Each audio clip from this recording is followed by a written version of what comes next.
David McNeill, bosun mate, 3rd class. Then I was assigned to the USS Estes, which was an AG, and I was a bosun mate.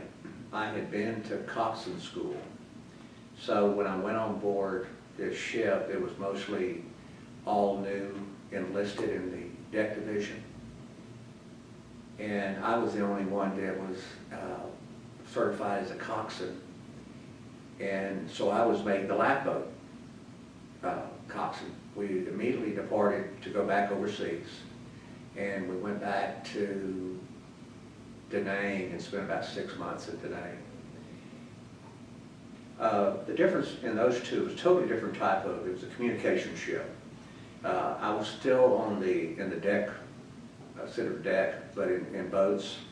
I was an E3 by that time, and you had earned a lot of respect just by being in the service that long, and then knowing what you were doing. So it didn't have so many higher ranking bosun mates. There was the department head was a mustanger, the division officer was an ensign, and the chief had just come back from Vietnam on swift boats, and we talked extensively about swift boats, and he did not recommend that I do it, but I wanted to go. I'd seen the swift boats in San Diego Harbor when the ship would come in and out. Well, the swift boat base was right there in San Diego. They always just looked sexy and exciting, I guess is the best way to say that. The mission was totally different on the Estes.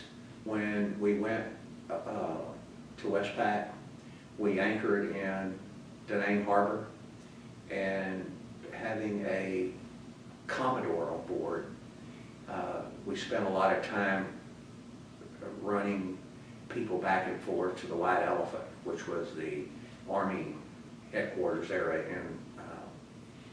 in Da Nang. So we spent a lot of time off the ship.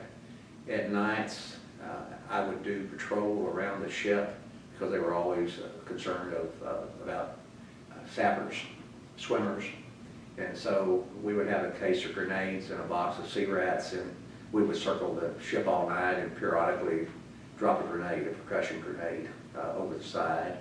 And at dawn the next morning, they would take us back in, and we might pull out and go someplace else, and at night we'd always come back into Da Nang Harbor.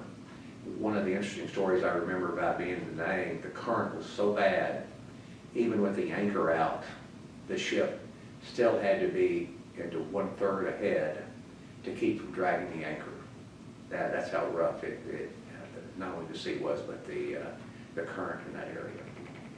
I had applied for or volunteered for swift boats twice, and I'd been turned down both times because I wasn't a 3rd class bosun mate. At that time, they were only taking NCOs, and I was still an E3. So somewhere in between Da Nang and going to Japan, the fleet-wide exams came out, and I made, or the results of the fleet-wide exams came out, and I made 3rd class bosun mate. I believe it was the next day I got my orders to swift boats.